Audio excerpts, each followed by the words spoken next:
We've been seeing reports for some time now that your arrest is likely imminent. What's the latest you're hearing? Well, Ian, there are 180 cases against me. Now, someone who till the age of 70 never had one case has now in the last few months 180 cases. And the whole idea is to arrest me in one of the cases. So far, they haven't succeeded because the cases are so frivolous and bogus that when they go to court, I keep getting bails. But I think the government's term ends on the 12th of August.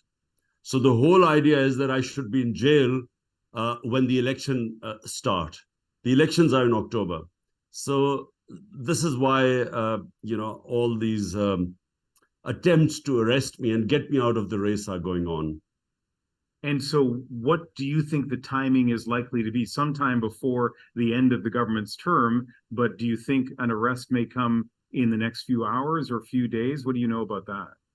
Well, I have to go from one court case to another almost on a daily basis. I have police inquiries. So most of my time is spent on this. But, they are now, the number of cases are increasing. They've got certain judges in certain places which indicate that they are getting desperate. And plus, they've got now military courts. They've set up military courts. I think that within the next 2 weeks, I expect to be behind bars. It is impossible for us in Canada to really assess the legitimacy of these charges. And so, I've read people in Pakistan have, some say these charges are frivolous and politically motivated. Some people say that some of them at least deserve to be tested in court. You clearly feel they're frivolous and politically motivated. So how confident are you in the legitimacy of the court system to handle these cases? Well, in the past, Ian, let me just tell you that in the past, whenever we've had a government falling and the prime minister goes into the opposition, normally they leave the country. I mean, the two prime ministers, Benazir Bhutto and Nawaz Sharif, the moment they were out of power, they left the country two times. So this is the only time that the ex-prime minister is not leaving the country. And it's because I believe that whenever these cases go on trial, I'll be proved right. I mean, these are bogus cases.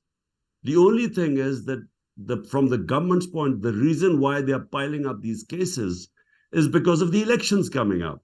And what they hope is that they would get a conviction in one of the cases, and I will go into appeal to the Supreme Court. But meanwhile, the elections will be over and I would be disqualified for the elections. So this is why this whole exercise is going on. Pakistan is in a politically, strategically sensitive part of the world. It is a nuclear power. There are a lot of reasons for the West to want stability in Pakistan. What needs to happen for there to be that stability? Well, what are supposed to be the Western values?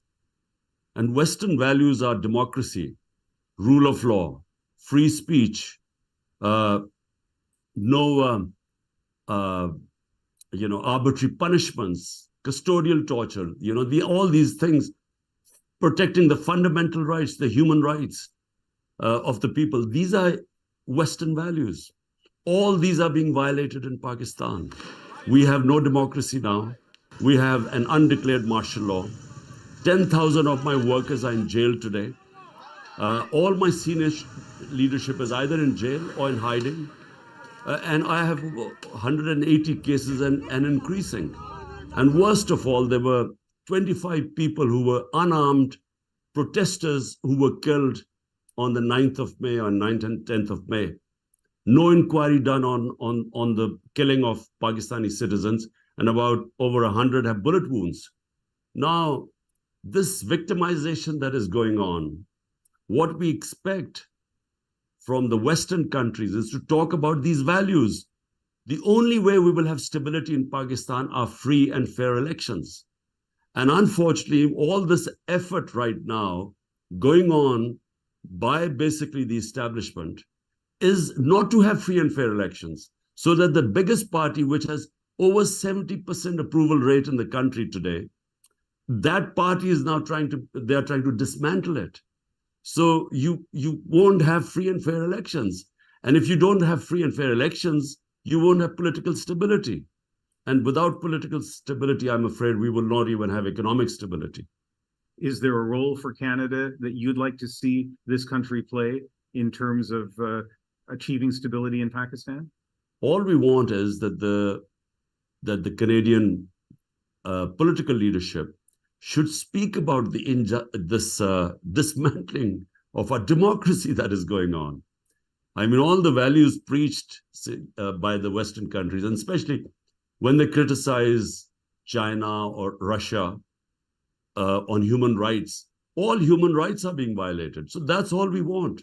We want them to speak out against the dismantling of our democracy and the violation of human rights. Mr. Khan, thank you very much for speaking with us tonight. I appreciate it. Thank you, Ian.